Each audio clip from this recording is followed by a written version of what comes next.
Igreja, hoje a reflexão que eu trouxe para vocês, a palavra que eu tenho de Deus para vocês, está lá em Marcos 12, 28 ao 34. Marcos 12, 28 ao 34. Você que trouxe a Bíblia e deseja abrir para acompanhar comigo, talvez a sua versão seja diferente da minha, mas é importante também você acompanhar. Marcos 12, 28 ao 34.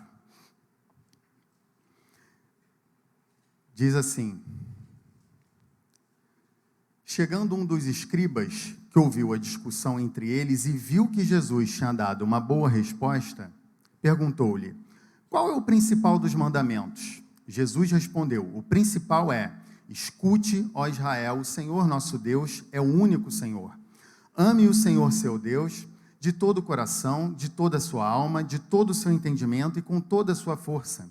O segundo é: ame o seu próximo como você ama a si mesmo. Não há outro mandamento maior do que estes. Então o escriba disse: muito bem, mestre. E com verdade o Senhor disse que Ele é o único e não há outro além dele. E que amar a Deus de todo o coração, de todo o entendimento e com todas as forças, e amar o próximo como a si mesmo, é mais do que todos os holocaustos e sacrifícios.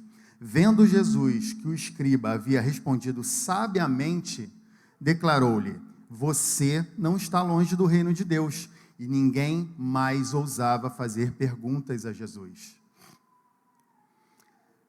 Deixa eu orar antes. Pai, em nome de Jesus, eu quero te pedir que abra o coração de cada um que está aqui nessa igreja e de cada um que está em casa ouvindo a tua mensagem, Pai. Que fale o Senhor e não eu, Pai.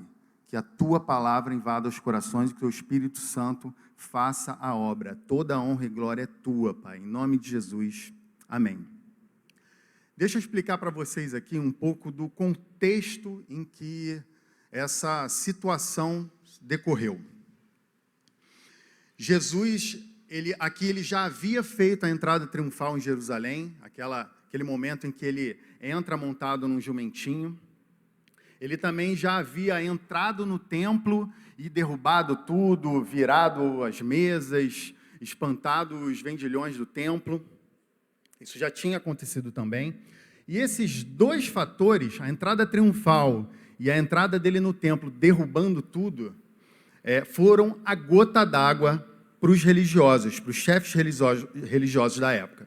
Então, o que está acontecendo aqui é o seguinte: Jesus, os doutores da lei, eles vinham fazendo uma série de perguntas. Como eu falei, eles já estavam aqui por um fio já, querendo prender Jesus, querendo acusar, e eles começaram a fazer uma série de perguntas para tentar incriminar Jesus, para que numa dessas perguntas ele cometesse um escorregão, então eles acusassem ele. Eles estavam questionando a autoridade de Jesus. Pouco tempo depois, a gente leu aqui o capítulo 12, no capítulo 14 aqui de Marcos, Jesus é preso. Então, esse é o contexto. É um contexto de tensão, é um contexto em que os chefes religiosos estavam prestes a prendê-lo e era um momento em que Jesus estava começando a se preparar para a cruz. E aí, gente, em cima desse texto, eu queria falar sobre o tema da minha pregação, é raiz ou Nutella. Eu tinha colocado um outro tema, mas como a gente é um culto jovem, então eu coloquei esse tema aqui, mas fica ligado, porque a pregação é para todo mundo. E você vai entender aqui no decorrer da palavra. E aí, falando um pouco sobre isso, a gente tem como raiz a pessoa que, o objeto, digamos assim, a pessoa, a situação, que é uma pessoa mais rústica, mais tradicional. Raiz é aquilo que pertence à origem, aquilo que é original. E aí é interessante porque ser radical, eu pesquisando sobre raiz, ser radical tem a ver com ir na raiz da coisa. Então, muitas vezes a gente usa esse termo pejorativamente, né? Ah, fulano é radical. Tem gente que pejorativamente é radical, mas às vezes o que o cara está fazendo é só ir na raiz da coisa, é só ir na origem da coisa. E aí, a gente vê vários momentos em que Jesus, ele é esse cara raiz, ele é radical, ele vai na raiz da coisa. E Nutella, né, é uma marca de creme de avelã, mas esse termo Nutella representa a flexibilização, né? Então você tem aquilo que é tradicional, que é original, e aí as pessoas ou o sistema chega e fala, não, peraí, vamos tentar melhorar um pouco isso aqui, vamos tentar flexibilizar isso aqui. A gente tem muito hoje até a tal da gourmetização, né? Então você pega um cachorro-quente original e fala, não, vamos colocar isso, vamos colocar aquilo, e aí no final um cachorro-quente de R$6, o cara está cobrando R$20. E aí, para representar isso aqui um pouco para vocês, o André, coloca o meme aí do Raiz e Nutella da mãe, por favor. Olha que engraçado. A gente tem de um lado a mãe Raiz e a mãe Nutella. Muita gente já viu isso na internet, né? A mãe Raiz, o nome dos filhos é José ou Maria. A mãe Nutella, o filho já se chama Enzo ou Valentina. A mãe Raiz, ela dá chinelada e cipó de boi. A mãe Nutella, ela conversa olho no olho. A mãe Raiz, ela bota o filho de castigo ajoelhado no milho. Nutella, cantinho da disciplina. Mãe Raiz, os filhos obedecem. Mãe Nutella, o filho faz escândalo no shopping. A mãe Raiz, sabão amarelo. A mãe Nutella, Life Boy e Johnson Baby. Mãe Raiz, cuscuz com Nutella. Cuscuz com leite. Nutella não. A mãe Nutella, intolerância a glúten.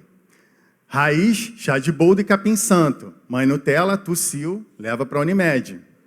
A mãe Raiz, se o filho apanhar na rua, levava outra surra em casa. A mãe Nutella, toma metiolate que não arde aqui, meu bebê. A mãe Raiz, os filhos brincam na rua. A mãe Nutella, o filho passa o dia inteiro no tablet. Mãe Raiz, o filho está lá assistindo Dragon Ball Z, a mãe Nutella, galinha pintadinha, e a mãe Raiz dá um tabefe no pé do ouvido do filho, né? E a mãe Nutella, faça isso não, meu amor. André, só esse mesmo para a gente se não delongar. Gente, isso aqui não expressa necessariamente uma realidade, tá? Até porque os tempos mudaram, e enfim, muita coisa já caiu, mas é só para dar um exemplo para vocês, engraçado aqui, do que é o Raiz e o que é o Nutella, né? O que os dias de hoje falam sobre isso. E aí, gente, entrando aqui no nosso texto, o primeiro ponto que eu vejo é que eu sou um crente raiz quando eu busco a resposta em Jesus. E aí, fazendo o inverso, eu sou um crente Nutella se eu me levo pela modinha. O texto que a gente leu, ele começa falando sobre o encontro de Jesus com o escriba. E a gente precisa entender o que é um escriba. O trabalho dos escribas, basicamente, era fazer a interpretação da lei. Ele ficava focado em entender a lei. Então, ele era um perito da lei de Moisés e de todos os regulamentos e todos os seus detalhes. Esse era um escriba. E aí, como eu falei aqui, a gente tem muitas escolas judaicas e a gente tem tipos diferentes de judeus, né? A gente sempre ouve falar isso. A gente tem os escribas, a gente tem os fariseus, a gente tem os saduceus. Eles entre si concordam com algumas coisas, discordam de outras, brigam e por aí vai. Eu não vou ficar explicando aqui o que cada um tipo de judeu é. Mas basicamente o que a gente precisa entender? A gente tem ali no Velho Testamento 613 mandamentos. Dentre esses 613, tem alguns positivos e outros negativos. Ou seja, faça isso, faça aquilo. Não faça isso, não faça aquilo outro. E aí a gente ainda tem uma outra subdivisão. E aqui é que está o problema. A gente tem os mandamentos pesados e a gente tem os mandamentos leves. E aí que é a briga entre as escolas. Uma das brigas, né? Qual que é pesado, qual que é leve, o que a gente está tornando leve que não é para ser pesado e vice-versa. E aí, vem a pergunta-chave aqui do nosso texto. Qual é o principal de todos os mandamentos? Esse era um questionamento, uma pergunta base em todo o período judaico. E Jesus, ele estava nesse contexto. Se a gente for analisar, grandes homens de Deus, grandes religiosos, eles debateram essa questão também e deram o seu parecer. Davi, lá no Salmo 15, ele reduziu os 613 em 11. Você pode conferir depois, eu não vou ler o Salmo aqui. Salmo 15, ele reduz os 613 em 11. Isaías, lá no capítulo 33, 15, ele reduz a 6. Miqueias, lá no capítulo 6, versículo 8, ele já cai para mais 3. E aí volta Isaías lá no 56, que pega esses 3 e reduz para 2.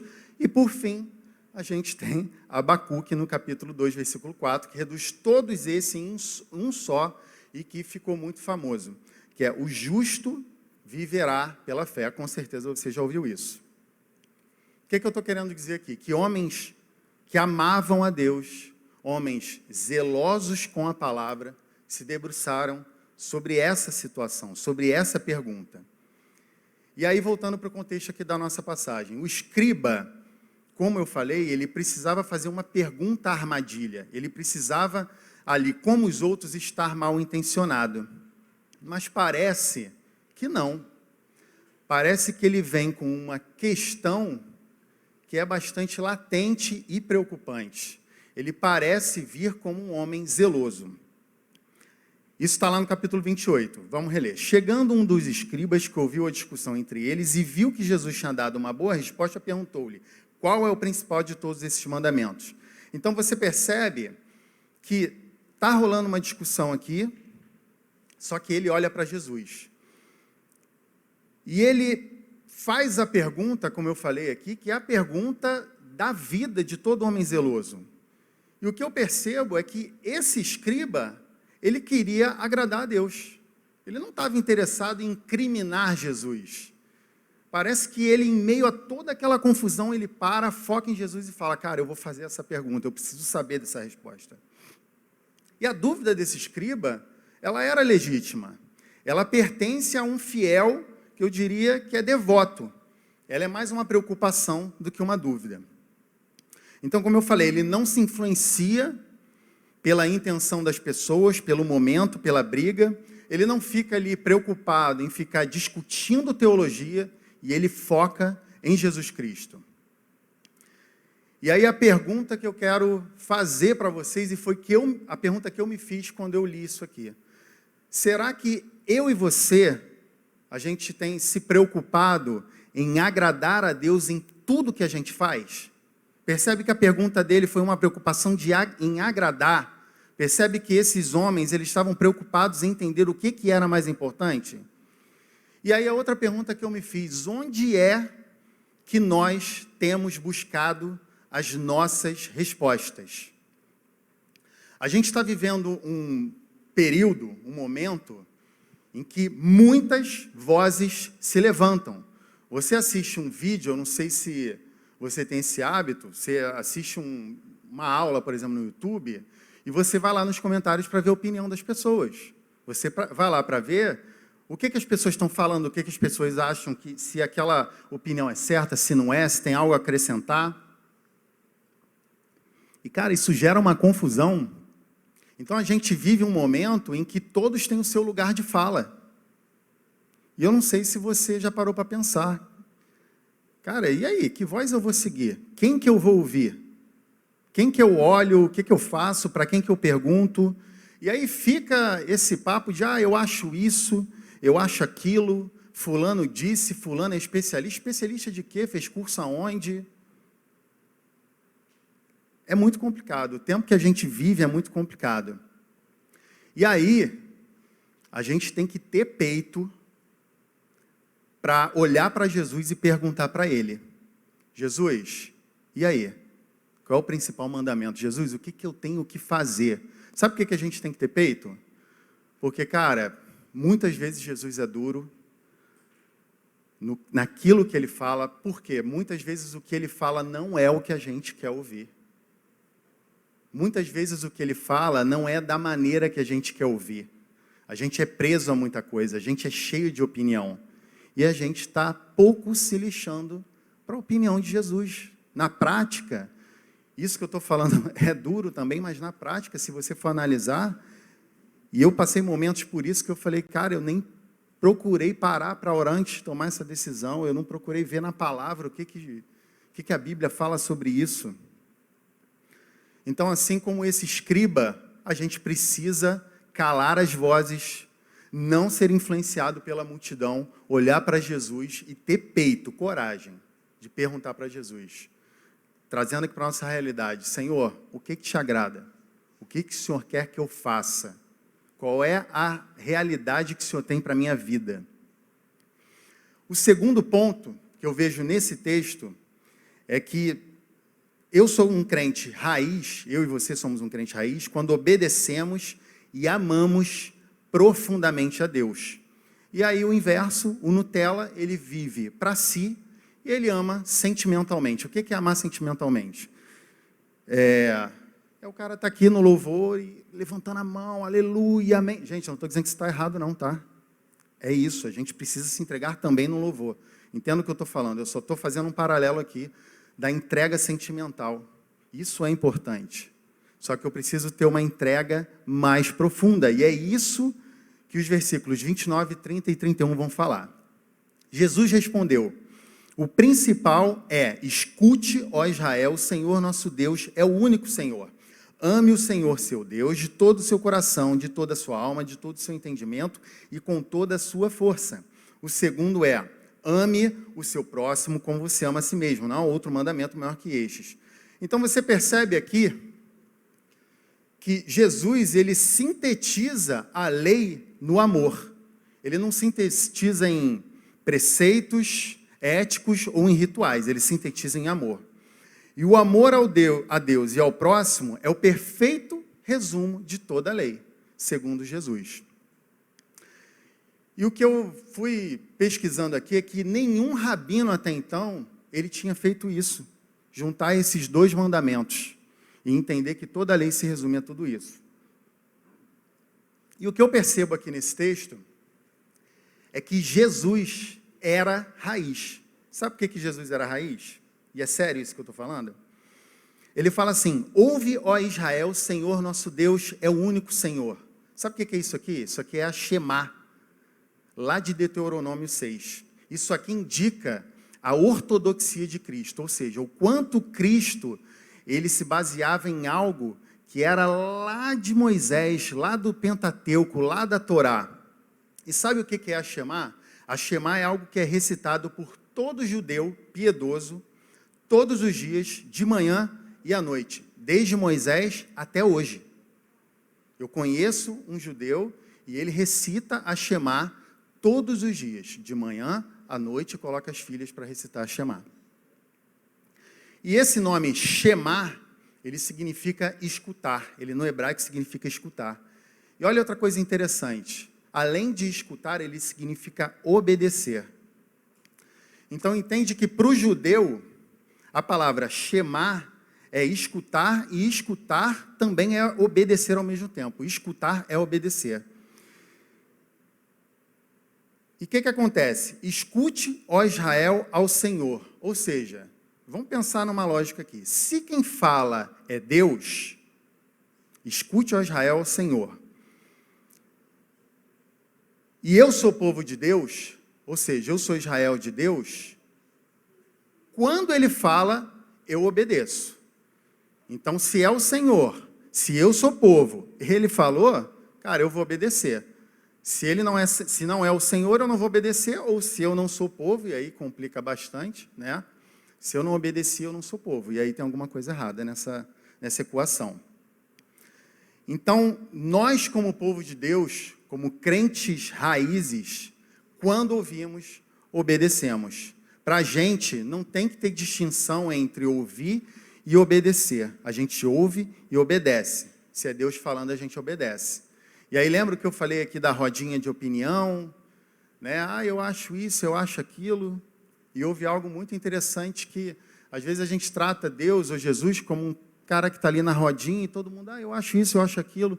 E Deus vem e fala, posso dar uma palavra? Pode. Eu acho isso. Cara, quando Deus fala, não é eu acho. Quando Deus fala, é. E a gente não tem que discutir. A gente não tem que discutir, a gente precisa obedecer. E a maioria das coisas são claras. São muito claras. Ok? E aí ele fala sobre amar com todo o coração, toda a alma, todo entendimento e toda a força. Ou seja, nós devemos amar a Deus com tudo que nós somos. Nós devemos amar em toda a extensão do nosso ser. Ele fala sobre coração, ou seja, são os sentimentos e desejos. Os meus sentimentos, os meus desejos devem estar para Ele. Para onde os nossos sentimentos e desejos estão? Será que na prática estão de fato para Ele? Ele fala sobre alma. Alma seria o próprio sopro de vida, o mais profundo e a essência do nosso ser. O entendimento é a mente, a compreensão, o intelecto e a razão. Ou seja, nós temos que pensar, entender, ler a Bíblia, estudar teologia é importante. Eu falei aqui sobre não ficar debatendo levianamente, mas nós temos que estudar teologia, né? Nós temos que entender a teologia dentro daquilo que a gente pode, questionar, perguntar, enfim. Mas é importante também que a gente entenda. Agora, percebe como é um todo, como é completo? E aí, o que eu me questionei aqui, eu fiquei pensando, é quantas coisas nós colocamos no lugar de Deus.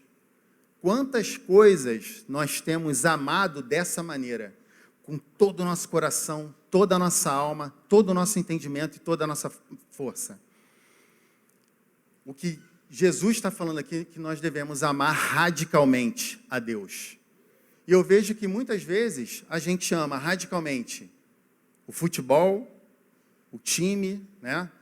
A esposa, os filhos. E aí, mais uma vez, gente, eu não estou dizendo que você não tem que amar a sua família, eu não estou dizendo que você não tem que se entreter, eu não estou dizendo que jogar bola é pecado, que gostar de futebol é pecado, mas vamos fazer uma avaliação, será que a gente não tem amado com tudo isso aqui, coração, alma, entendimento?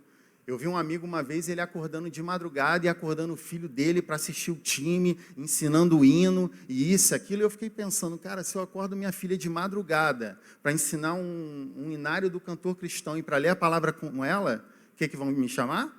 De radical. De radical. Mas eu estou ensinando a palavra de Deus para ela. Mas eu acordar para ver o futebol, gente, pelo amor de Deus, eu não estou condenando isso. Isso são momentos que são bons, sim. A gente precisa ter entretenimento com os nossos filhos. Eu faço atividade com as minhas filhas, mas eu estou te levando aqui a uma reflexão. Será que você não tem amado mais alguma coisa, sei lá, futebol, do que Deus? Big Brother. A gente está no tempo de Big Brother, né? Aí, né? Enfim.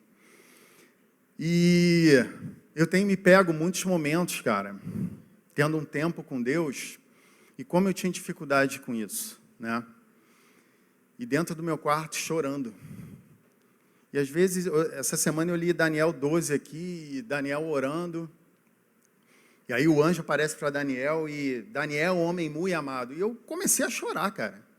Eu falei, meu Deus do céu, por que eu estou chorando? E eu chorando intensamente, pensando no quanto é bom você ouvir isso. Homem muito amado, enquanto você orava, Deus me deu ordem para que eu descesse aqui e explicasse essas coisas. Devoção, tempo com Deus, de chorar, de se lançar, isso não é vergonha, isso não tem denominação, batista, presbiteriano, a gente precisa entregar o nosso coração para Deus.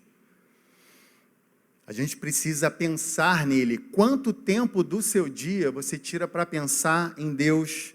Você tira para entender a Bíblia? Quanto tempo você tira para entender a lógica dos textos bíblicos? Pô, peraí, esse texto de Apocalipse aqui, acho que Daniel também fala alguma coisa. Pô, acho que em Gênesis lá tem alguma coisa que aponta para isso aqui. Quanto tempo do seu dia você fica pensando em Cristo? Cara, eu comecei a estudar escatologia, eu comecei a ficar louco, pensando, e eu que sou um cara que tenho medo da morte, isso aqui, essa semana, até falei com o Joyce, falei, caraca, amor, eu estou chegando a um ponto até de desejar que, sabe, a gente vá logo para ver tudo que está acontecendo, porque você começa a ler, você começa a mergulhar naquilo, e aquilo toma a tua mente de um jeito, gente, isso não é mágica, isso não é mágica. Isso é dia a dia com Deus. Isso é dia a dia de entrega. E aí, esse é o ponto que eu quero chegar aqui com você. Você pensa em Deus ao longo do dia, você pensa em Cristo, você pensa no reino, você pensa no que fazer. Teu coração bate forte por Ele, você suspira por Ele. Você às vezes fica pensando tanto naquilo que você leu que você chega a arfar. Isso acontece contigo? A gente precisa buscar isso. E aqui fica claro para a gente que o amor que Deus está pedindo, que Jesus está falando aqui, não é um amor emocional, mas é um princípio que rege toda a nossa personalidade. Eu falei aqui sobre a questão da emoção, que o Nutella ele se leva só pela emoção. A emoção é importante, eu acabei de falar pra caramba aqui sobre emoção, mas a gente não deve ser regido só por ela. E aí é interessante porque sem o escriba ter pedido, eu diria que de lambuja, Jesus ele larga um segundo mandamento, que ele fala que é igualmente importante, ame ao próximo como ama a si mesmo. E eu fiquei me perguntando, por quê? Né? Por que Jesus de lambuja, larga esse segundo mandamento? Amar a Deus por inteiro e de maneira completa envolve amar ao outro. Quando eu e você amamos a Deus de verdade, nós vamos amar aquilo que Ele ama. E isso inclui pessoas. O que Deus mais ama e tem um amor incondicional são as pessoas. E a glória dele é revelada a partir do momento em que a gente se relaciona com o outro e que a gente tem atos de amor, em que a gente atua em amor. E aí, quando a gente fala de amar ao próximo, o que vem logo à nossa mente? O que você pensa logo quando eu falei aqui, amar ao próximo? A gente pensa logo em ajudar, né? Ajudar as necessidades materiais. A gente pensa em dar comida, a gente pensa no mendigo, né? Vou dar uma esmola, vou tentar arrumar uma casa para ele. Isso é errado? Lógico que não. Mais uma coisa aqui que eu estou falando, que eu estou tentando te explicar, eu não estou condenando isso, eu não estou condenando. A gente tem aqui o Projeto Abrace, que é um projeto de Deus, que a gente entende que Deus colocou no coração do pastor Alain, e, cara, a gente está seguindo nisso. Mas aí a pergunta que eu me faço, será que quando a gente pensa em amar ao próximo, a gente não comete um reducionismo, pensando só no material? Será que a gente não pode amar ao próximo mais ainda do que só na provisão material, só dando comida? E olha que interessante, um texto lá em Atos 3, 2 ao 13. É um pouco longo, mas eu preciso ler ele todo para que você entenda. Preste atenção. Estava sendo levado um homem coxo de nascença, que diariamente era colocado à porta do templo chamado Formosa, para pedir esmolas aos que entravam. Quando ele viu Pedro e João, que iam entrar no templo, pediu que lhe dessem uma esmola. Pedro, fitando-o juntamente com João, disse, olhe para nós. Ele os olhava atentamente, esperando receber alguma coisa. Pedro, porém, lhe disse, não possuo nem prata, nem ouro, mas o que tenho, isso lhe dou. Em nome de Jesus Cristo Nazareno, levante-se e ande. E pegando na mão direita do homem, ajudou-o a se levantar. Imediatamente os seus pés e tornozelos se firmaram, e dando um salto, ficou em pé. Começou a andar e entrou com eles no templo, pulando e louvando a Deus. Todo o povo viu o homem andando e louvando a Deus e reconheceram que ele era o mesmo que pedia esmolas, assentado à porta formosa do templo. E ficaram muito admirados e espantados com o que lhe tinha acontecido. Enquanto aquele homem ainda se mantinha ao lado de Pedro e João, todo o povo perplexo correu para junto deles no pórtico chamado de Salomão. Quando Pedro viu isso, dirigiu-se ao povo dizendo, israelitas, Pedro aqui começa a pregar, israelitas, por que vocês estão admirados com isso? E por que estão com os olhos fixos em nós, como se pelo nosso próprio poder ou piedade tivéssemos feito esse homem andar? O Deus de Abraão, o Deus de Isaque e o Deus de Jacó o Deus de nossos pais glorificou o seu servo, Jesus, a quem vocês traíram e negaram diante de Pilatos, quando este já havia decidido soltá-lo. Entende o que acontece aqui? Pedro e João entregam, não têm o que dar, e eles oram por aquele homem, ocorre um milagre aqui, só que entende que o fim de tudo isso é apontar para Cristo? Entende que o fim de tudo isso é pregar a palavra? Entende que o fim de tudo isso é uma visão de eternidade? Então entende agora quando eu falo sobre reducionismo? Se eu penso em amor ao próximo e eu só penso em dar comida, em dar esmola, é lógico que eu preciso fazer isso. É lógico que eu chego até um homem, ele está morrendo de fome. Gente, o que eu falar, ele não vai ouvir. Eu preciso matar a fome dele, eu preciso ajudar ele. Se ele está com dor, ele não vai conseguir nem entender o que eu estou falando, ele não vai conseguir nem olhar para mim. Então eu preciso ajudar ele. Mas entende que eu tenho que ter uma visão de eternidade, que os apóstolos tinham essa visão, que Jesus tinha essa visão. Você entende que eu preciso amar ele com todo o meu ser, entregando o que a ele? Cristo Jesus, glorificando ao Pai. Entende que esse amor aponta para Cristo? Nós precisamos ter essa visão. A gente precisa pregar Jesus para as pessoas. Durante muito tempo, eu achava que, pelo simples ato em si, eu já estava pregando Jesus. Mas não, eu preciso falar algo, eu preciso conversar com aquele homem, eu preciso falar, olha cara, eu era assim, eu era assado, mas Jesus trabalhou na minha vida, eu preciso pregar o evangelho para ele. E é essa a visão que a gente tem que ter. É isso que eu quero despertar vocês. Não reduzam o amar ao próximo a só pensar nele materialmente. Pensem em eternidade, pensem em levar esse homem a Cristo e entregar o melhor que você tem. Então, relembrando, essa parte falou sobre obedecer, né, escutar e obedecer, amar a Deus antes de tudo e acima de tudo, e em consequência, amar ao próximo com visão de eternidade.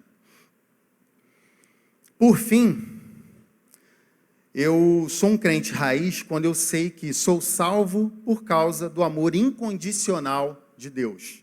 Eu sou um crente raiz quando eu sei que eu sou salvo pelo amor incondicional de Deus. O Nutella, ele pensa que é salvo porque é bonzinho.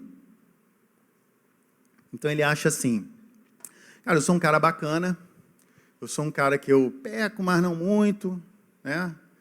Cometo aqueles pecadinhos, então eu acho que, cara, eu estou apto para ir para o céu. Vamos lá no 32, 33 e 34. Então o escriba disse, muito bem, mestre, e com verdade o Senhor disse que ele é o único e não há outro além dele. E que amar a Deus de todo o coração e de todo entendimento com todas as forças e amar ao próximo como a si mesmo é mais que todos os holocaustos e sacrifícios. Vendo Jesus que o escriba havia respondido sabiamente, declarou-lhe, você não está longe do reino de Deus. E ninguém mais ousava fazer perguntas a Jesus. Obedecer, amar a Deus, amar ao próximo, e aí ele fala aqui sobre sacrifícios. Qual é a verdade que Jesus está tentando falar para esse escriba aqui, e que eu diria que até hoje a gente não entendeu? A verdade é que nada disso salva. A verdade é que para entrar no reino, eu só consigo entrar no reino através de Cristo Jesus. E aí, eu tenho estimulado aqui a galera a ler a Bíblia, eu tenho falado muito sobre isso, tenho sido chato com isso. Galera, vamos ler a Bíblia todo dia, vamos ler a Bíblia todo ano. Eu tenho falado sobre oração, eu tenho tentado me aplicar em oração em casa, me ajoelhar do lado da cama e orar. Eu tenho sentido isso no meu coração. A gente fez o grupo de intercessão aqui. E a gente falou aqui sobre amar a Deus de um jeito que chega a doer o coração, né? E a gente serve na igreja. Dizimista fiel, a gente abraça mendigo. Mas sabe qual é a realidade? Vou repetir. A gente é salvo pela graça. É favor não merecido. É isso que a gente tem que ter em mente. E olha que interessante. desde antes de Jesus, nunca foi a lei. É algo que às vezes a gente tem em mente. A gente acha que tempo da lei e tempo da graça. Cara, ninguém cumpriu a lei. Se fosse pela lei, sabe quem estava no céu? Ninguém. Você acha que alguém conseguiu cumprir as 613? Não. A lei era um espelho para mostrar o quanto eu sou pecador. Então, o que salvou essa galera antes de Jesus? Graça de Deus. Graça de Deus. Eram salvos pela fé. Porque mesmo com os erros, esses homens caíam. E algo que eu tenho falado que eu acho muito bacana. A gente que é crente, que tem o Espírito Santo, a gente cai, a gente peca. Mas, cara, a gente não ama o chão.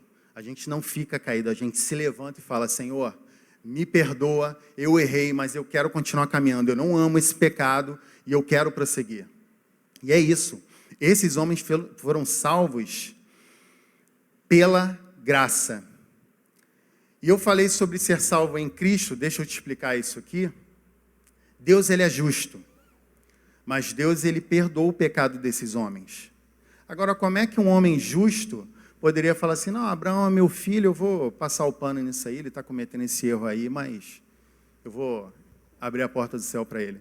Cara, Cristo, que existia desde antes do fundamento, e que nele, por ele, todas as coisas foram feitas, em Cristo foi imputada toda essa culpa. Isaías 53 fala que a Deus agradou moê-lo, sabe por quê? Porque ele nos ama imerecidamente.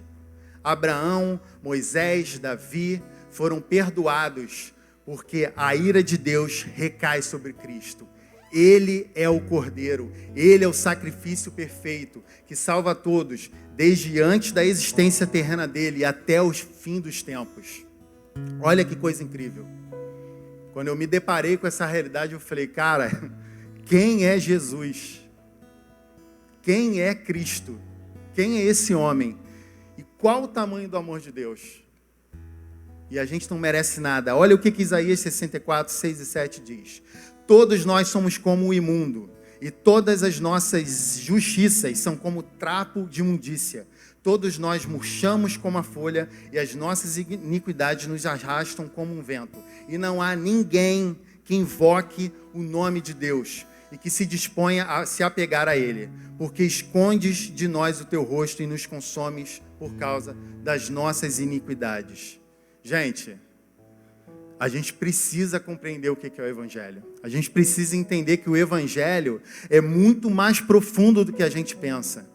Por que eu estou pregando isso aqui num domingo à noite? Por que eu não estou falando sobre isso com um novo cristão? A gente tem mania de achar que o Evangelho, que a pregação de cruz, ela é dada só a um novo crente, numa classe de novos membros. Cara, todos os dias eu lembro da cruz. Todos os dias eu choro lendo Isaías 53 e penso, cara, eu não entendo a cruz de Cristo. Eu não entendo por que Ele morreu. Eu não entendo por que Deus me ama desse jeito. Sabe a única resposta que eu consigo achar plausível? Porque Ele quer. Ele ama você porque Ele quer. Porque não tem motivo para Ele te amar, não tem motivo para Ele me amar. Se a gente colocar todos os nossos pensamentos, as nossas atitudes aqui nesse telão, a gente vai morrer de vergonha, cara. E provavelmente a nossa esposa, os nossos entes queridos vão nos odiar para o resto da vida, porque a gente tem uma natureza que é pecaminosa. E olha, é interessante essa afirmação surpreendente de Jesus. Ele vira para um escriba, um doutor da lei. Você acha que para ele foi fácil ouvir isso? Dizendo que, olha, você não está longe do reino de Deus, não. Jesus fala isso aqui com uma suavidade, mas eu fico pensando, como aquele escriba recebeu isso? E pensando, cara, mas espera aí, ele pode ter pensado assim, pô, eu sou um doutor da lei, eu estou longe do reino de Deus, quem é esse cara? Mas eu acredito que, pelo que a gente viu aqui, esse escriba, ele abaixou a cabeça e ele ouviu esse grande mestre. E aí, talvez como esse escriba, você que está aqui hoje, esteja se sentindo afastado. Talvez como esse escriba, você sente que você precisa se aprofundar em Cristo. Você entende que você precisa se aprofundar no Evangelho, no Espírito Santo. Você entende que você precisa se entregar mais a Deus. Agora, essa confrontação, ela é difícil de ser feita. Eu estou fazendo aqui pela palavra. Eu estou fazendo pela Bíblia. E deixa eu compartilhar algo com você. Eu me converti em 2003. 2003, eu tinha 21 anos. Vou fazer 39 agora em fevereiro. Cara, quanto tempo da minha vida eu fiquei vagando, contornando o reino de Deus. Quanto tempo. Eu não me entreguei totalmente, eu tinha medo de me entregar. De 3 anos para cá, eu, tomei um despertar e muita coisa aconteceu na minha vida. Foi preciso Deus chacoalhar minha vida e eu tropeçar nos meus próprios passos para eu encarar a realidade de que, ou talvez eu nunca não tinha me convertido, ou talvez eu me converti, mas fiquei de brincadeirinha e precisei tomar um choque. Eu sei de uma coisa. Eu sei que eu tenho vivido um novo tempo. Eu sei que, pela graça, por causa da morte de Cristo na cruz, eu ando com Deus, eu estou inserido no reino. E essa é a confrontação que eu quero fazer a vocês aqui como igreja, você que está me ouvindo em casa. Cara, não perde o tempo que eu perdi, não. Não fica em volta do reino e como um escriba. Às vezes você lê a Bíblia todo dia, você conhece a palavra, ou então você, como eu era, você está aqui, mas você não lê, você não se entrega, você não chora, você não pensa em Jesus. A gente precisa amar Ele de todo o coração. A gente precisa se entregar a Cristo. Não deixa mais um dia passar, não. Se entrega de corpo e alma, vive o Evangelho, entende a cruz, entende o sacrifício de Cristo e não deixa a glória de Deus ser abafada na sua vida. Deixa eu orar por você. Você que entendeu através dessa palavra que, cara, Eric, eu estou há muito tempo na igreja, eu tenho aparência de crente, ou então, Eric, eu sou um cristão, eu sei que eu sou um convertido, mas, cara, eu tenho vivido longe, eu tenho seguido por uns caminhos que têm me afastado de Deus. Eu quero que você ore comigo e eu quero que você decida, a partir de hoje, viver diferente. E isso exige coisas práticas. Comece a partir de amanhã a pegar sua Bíblia, ler. Comece a partir de amanhã a orar, buscar. Procure alguém para te discipular. Procure alguém para te acompanhar na caminhada. Você tem uma igreja. Hoje em dia as coisas são tão mais acessíveis.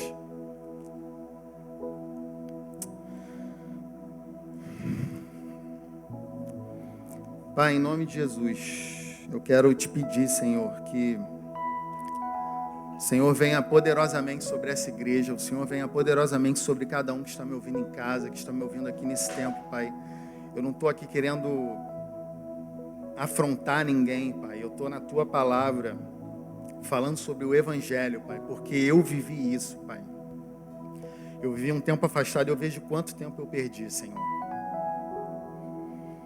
Trabalha no coração do Teu povo, Pai. Trabalha no coração da Tua igreja, meu Deus.